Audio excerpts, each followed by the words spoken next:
Hello views, welcome back to our channel. ఈరోజు మనతో ఉన్నారు లా ఆఫ్ అట్రాక్షన్కి వచ్చిన ప్రత్యూష గారు. మ్యామ్తో మాట్లాడదాం. Hi ma'am. హాయ్ విరాట్. డబ్బుని ట్రీట్ చేసే విధానం అంటే మనం ప్రతి ఒక్కరిని ఒక రెస్పెక్ట్తో చూస్తుంటాం, ఫ్యామిలీ, ఫ్రెండ్స్ ఇలాగా.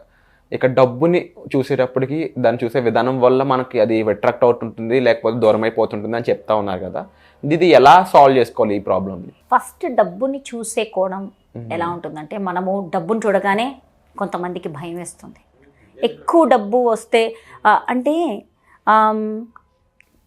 కొంతమంది ముందే ఆలోచిస్తారు, డబ్బు రాగానే డబ్బు వస్తే ట్యాక్సెస్ అవుతుందా, అదవుతుందా, ఇదవుతుందా, ఇట్లాంటివన్నీ నెగిటివ్ థాట్స్ ఫస్టే ఉంటాయి. అది రాకముందే నీకు ముందే మెసేజ్ పెట్టుకుంటావు, ఇది ట్యాక్సెస్ అవుతుంది, ఇంత ట్యాక్సెస్ వస్తుంది, అంటే ఎక్కువ డబ్బు ఉండకూడదు అనమాట. ఇంత డబ్బు నా దగ్గర ఉండాలి, లేకపోతే నాకు ఇది కాదు, అది కాదు అని ఒక నమ్మకం పెట్టుకుంటారు అనమాట. లేకపోతే ఫస్ట్ థింగ్, మనీతో నువ్వు కనెక్ట్ అవ్వాలి అంటే ఫస్ట్ నిన్ను నువ్వు మనీకి కనెక్ట్ చేసుకోవాలంటే ఫస్ట్ సెల్ఫ్ లవ్ ఇంపార్టెంట్. నిన్ను నువ్వు ప్రేమించుకోవాలి. నువ్వంటే నీకు చాలా ఇష్టం ఉండాలి. ఎందుకంటే మీరు చూడండి, మ్యాక్సిమం ఎవరు వాళ్ళని ప్రేమించుకుంటారో, ఎవరు వాడి బాడీ మీద అంటే బాడీని ఇష్టపడతారో, సెల్ఫ్గా నీ బాడీని, నీ మైండ్ని, నీ సోల్ని దానికి కనెక్ట్ అవుతూ నిన్ను నువ్వు ఇష్టపడతావో మనీ అట్రాక్ట్ చేస్తావు. సింపుల్ వర్డ్, నిన్ను నువ్వు సెల్ఫ్ లవ్, మనీ.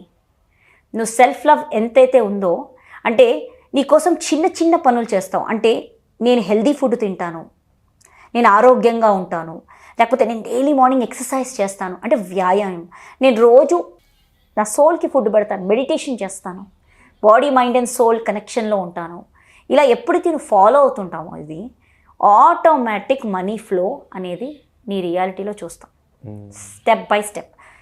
ఇంకొకటి, మూలాధార చక్ర, రూట్. ఒక చెట్టు ఉందమ్మా, ఈ చెట్టు కింద రూట్స్ ఉన్నాయి. ఈ రూట్స్ గట్టిగా స్ట్రాంగ్గా లేకపోతే ఏమవుతుంది? కింద పడిపోతుంది కదా. రూట్ స్ట్రాంగ్ లేకపోతే చెట్టు పడిపోతుంది. Self love first root. అది ఫస్ట్ నువ్వు యోగానో, జిమ్నో, ఏదన్నా ఎక్సర్సైజో, వ్యాయామమో, లేకపోతే చిన్న వార్మప్ ఎక్సర్సైజ్ చేస్తే బేస్ రూట్ చక్ర బ్యాలెన్స్ అవుతుంది. అండ్ మీరు అబ్జర్వ్ చేయండి, జస్ట్ కొన్ని డేస్ జిమ్కో ఏదో కొత్త ఎక్సర్సైజ్, యోగా సాధనకి వెళ్ళారనుకోండి, మీ మూలాధార బ్యాలెన్స్ అయిపోయి ఆటోమేటిక్ రియాలిటీలో చాలా చేంజెస్ వస్తాయి. ఏదో ఆనందం ఎలా వస్తుందో తెలీదు, సడన్గా ఆనందం. అంటే నువ్వు ఒక హ్యాబిట్ ఫామ్ చేసావు, ఆ హ్యాబిట్ ఫామ్ చేయాలి. ఆ హ్యాబిట్ ఎందుకంటే ఫస్ట్ మనమే కాన్షియస్గా మనల్ని పుష్ చేయాలి. కొత్తలో బాడీ అంటదా నేను ఒప్పుకోను, నేను జిమ్కి వెళ్ళను, లేకపోతే నేను నీ మాటలు వినను అంటే అది లేజీ అయిపోయింది. ఇన్ని రోజుల నుంచి లేజీ అయిపోయింది కదా. సడన్గా దానికి ఏమైనా పని హ్యాబిట్ చెప్తే నేను ఒప్పుకోను అంటది. సో దానికి ఒప్పించాలి. ఫస్ట్ యూ స్టార్ట్ ఒక 21 డేస్, ఒక 90 డేస్ దానికి అలవాటు చేసామనుకోండి, 90 డేస్ ఒక సీక్వెన్స్ ఫామ్ అయిపోతుంది. 90 డేస్ తర్వాత నుంచి ఇంకంతే, ఇంకా నువ్వు వద్దన్నా పొద్దున్న లేస్తాం, వెళ్ళిపోతాం, అన్నీ చేసేసుకుంటాం, సిస్టమాటిక్ అయిపోతుంది లైఫ్. సో ఫస్ట్ వచ్చి సెల్ఫ్ లవ్ చాలా ఇంపార్టెంట్. సెకండ్ వచ్చి పర్ఫ్యూమ్ షుడ్ బి యూస్డ్. అది కూడా ఫ్రైడే రోజు తీసుకోవాలి. ఫ్రైడే రోజు తీసుకున్న perfume it start working for you. Mostly women అయితే జాస్మిన్ ఇవి తీసుకుంటారు. మెన్కి అయితే కొంచెం స్ట్రాంగ్, బట్ ట్రై టు అంటే చాలా ప్లెజెంట్గా ఉండే స్మెల్ లైక్ శాండిల్స్ అలాంటివి వాడినప్పుడు ప్యూరెస్ట్ ఎనర్జీ, ఫ్రీక్వెన్సీ. శాండిల్ ఎక్కువ మీరు అబ్జర్వ్ చేయండి, ఇంట్లో కూడా మీరు శాండిల్వుడ్తో ధూపం వెలిగించినప్పుడు దేవుడి దగ్గర మీకు ఒక ఆల్ఫా స్టేట్కి వెళ్ళిపోతారు. జస్ట్ మీరు ఇంటికి వెళ్తారు, అపార్ట్మెంట్లో ఎవరో ధూపం వెలిగిస్తారు శాండిల్వుడ్తో, మీరు చూడండి, ఆ శాండిల్ స్మెల్ రాగానే మీకు ఆల్ఫా స్టేట్లోకి వెళ్ళిపోతుంది మైండ్.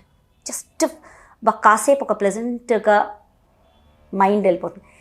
ఆల్ఫా స్టేట్ అంటే ఏంటి అంటే, మనం ఒక గుడికి వెళ్తాం, ఒక టెంపుల్కి వెళ్తాం, ఆ టెంపుల్లో కూర్చుని భగవంతుని, బిర్లా మందిర్కి వెళ్ళాం అనుకోండి, ఫస్ట్ టెంపుల్కో చర్చ్కో వాటెవర్, దేవుణ్ణి చూడగానే మనం ఒక బ్లిస్కి వెళ్ళిపోతాం, రిలాక్స్ అయిపోతుంది బాడీ అంతా. అండ్ ఆ ప్లేస్ ఏంటి? Alpha state. అదేంటంటే డోర్స్ ఆఫ్ సబ్కాన్షియస్ మైండ్. నీ సబ్కాన్షియస్ మైండ్కి డోర్స్ అవి. ఆ డోర్స్ దగ్గర ఉన్నావు, నీ భగవంతుడు, నీలోని భగవంతుడికి కనెక్ట్ అయ్యే డోర్ అనమాట అది. నువ్వు అక్కడ ఏదైనా కోరిక అడిగితే మేనిఫెస్ట్ అయిపోతుంది. తిరుపతికి వెళ్తాం, అక్కడ దేవుని చూడగానే మనకు ఆ ప్లెజెన్స్నెస్ అడగగానే మేనిఫెస్ట్ అయిపోతుంది. ఇంటికి వచ్చేసరికి ఏదైతే నువ్వు అక్కడ అడిగావో దానికి ఒక దారి కనిపిస్తూ ఉంటుంది, ఎందుకంటే నువ్వు ఆల్ఫా స్టేట్లోకి వెళ్ళిపోయావు కాబట్టి. So same way main Sandalwood will attract lot of money. అంటే ఫ్రీక్వెన్సీ ట్యాప్ అవుతుంటుంది. మీ ఫ్రీక్వెన్సీని ఒక యూనో నెగిటివ్ ఫ్రీక్వెన్సీ నుంచి పాజిటివ్ ఫ్రీక్వెన్సీ, జాయ్ఫుల్ ఫ్రీక్వెన్సీలోకి తీసుకొస్తుంది అనమాట. తర్వాత థర్డ్ ఏంటి అంటే రోజు మీద మనీ మీద క్రిబ్ చేయొద్దు. ఓకే. డబ్బు మీద 10 సార్లు క్రిబ్ చేయడం అంటే నాకు ఇట్లా ఉంది, ఇలా ఉంది, డబ్బు మీద ఊరికే మాట్లాడుతూ ఉంటారు. రోజు మీద నేను ఎన్నిసార్లు డబ్బు మీద నెగటివ్ మాట్లాడుతున్నాను అదొక్కసారి అబ్జర్వ్ చేసుకోవాలి. అయితే దీన్ని నేను ఇక్కడే కట్ చేయాలి అని నువ్వు అబ్జర్వేషన్లోకి రావాలి. ఫస్ట్ ఈ అబ్జర్వేషన్ అలా అనగానే అబ్జర్వ్ చేసుకోలేరు. ఎవరో వస్తారో వాళ్ళతో మాట్లాడుకుంటూ అయిపోతుంది. ఇంకోళ్ళు ఎవరో చెప్తారు కష్టాలు, వాళ్ళతో పాటు మీరు మాట్లాడుకుంటూ అయిపోతుంది. నెగిటివ్ జోన్లోకి వెళ్ళిపోయిందంటే మనీకి చెవులు ఉన్నాయి. Money listen. డబ్బు ఎప్పుడూ వింటుంది మన మాట. చిన్న నెగిటివ్గా మనం చెప్పినా అది వింటుంది. వేరే వాళ్ళకి కూడా ఎవరైనా నాకు డబ్బు కావాలి, మన దగ్గర డబ్బులు ఉన్నాయి, మన దగ్గర డబ్బులు ఉండగానే ప్రతి వాళ్ళకి తెలుస్తుంది ఎవరో కష్టంతో వచ్చి అడుగుతారు మనల్ని. అది తప్పకుండా జరుగుతుంది. మీరు అబ్జర్వ్ చేయండి. మన వైబ్రేషన్సే వాళ్ళని అట్రాక్ట్ చేస్తాయి. నీ దగ్గర మనీ ఉంది అంటే ఫ్యామిలీలో ఎవరో అవసరానికి అడుగుతూ ఉంటారు. బికాస్ ఆ మనీ వెళ్ళాలనుకుంటుంది. మనీ ఎప్పుడు ఒక చోటు ఉండాలనుకోదు, మూమెంట్ అవ్వాలనుకుంటుంది. సో నీ దగ్గర డబ్బు రాగానే ఒకరికి మెసేజ్ వెళ్ళిపోతుంది, వాళ్ళకి అవసరం అంట, కరెక్ట్గా నీ దగ్గర ఉన్న డబ్బులే వాళ్ళకి అవసరం అంట అని వస్తుంది. ఇది ఎప్పుడైనా ఎక్స్పీరియన్స్ చేసావా? ఒక 20,000 ఉందనుకో, వాళ్ళకి ఎవరికో 10,000 కావాలంట, అవసరం అంట, మళ్ళీ ఇచ్చేస్తారంట. వాళ్ళు ఇచ్చేది చాలా లేట్, కానీ ఇచ్చేస్తారు అంటే ఆ మనీ మూవ్ అవ్వాలనుకుంటుంది. సో ఇప్పుడు నువ్వు ఏం చేయాలి? ఇవ్వను, నేను దాన్ని వేరే దానికి వాడుకోవాలి, నువ్వు ఇన్వెస్ట్మెంట్కి వాడుకోవాలనుకో, లేదు నా దగ్గర అని చెప్తారు వీళ్ళు. టక్మని ఇది విన్నారు కదా, ఏదో విధంగా ఈ 10,000 వెళ్ళిపోతుంది. ఎందుకో చెప్పనా, నువ్వు వినిపించేసిన దానికి. సో నీలోనే ఆ మనీ ట్యాపింగ్ ఎనర్జీస్ ఉన్నాయి. ఈ మనీ ట్యాపింగ్ ఎనర్జీస్ ఎంత పవర్ఫుల్ అంటే, నువ్వు ఒక్క చిన్న నెగిటివ్ మాట్లాడితే టక్మని డౌన్ అయిపోతుంది ఆ ఎనర్జీ. టక్ టక్ టక్ టక్ డౌన్ పడిపోతుంది. ఈ మనీ ఎనర్జీ మీరు ఆల్రెడీ ప్రతి వాళ్ళకు ఉంది, నీకుంది, నాకుంది, ప్రతి వాళ్ళకి మన మనీ ఎనర్జీ ఉంది. ఒక ఫ్రీక్వెన్సీ వరకు. ఎంతవరకు అంటే ఒక రేంజ్ వరకు, ఒక్కొక్కరికి ఒక్కొక్క రేంజ్ వరకు ఉంటుంది. నీ యొక్క డేటా బట్టి, మళ్ళీ నా డేటా వేరు, నీ డేటా వేరు, నువ్వు వేరే ఆలోచన, నా వేరే ఆలోచన, నీ డబ్బు తాలూకా ఆలోచనలు వేరే, నా డబ్బు తాలూకా ఆలోచనలు వేరే. దాన్ని బట్టే ఒక ఎనర్జీ ఉంటుంది. ఈ ఎనర్జీ మన మాట వింటానే ఉంటుంది. సో మనం మనీ గురించి ఎవరైనా ఉంది అన్నప్పుడు నాకేం లేదని చెప్పొద్దు. ఫస్ట్ ఈ మాట చెప్పొద్దు.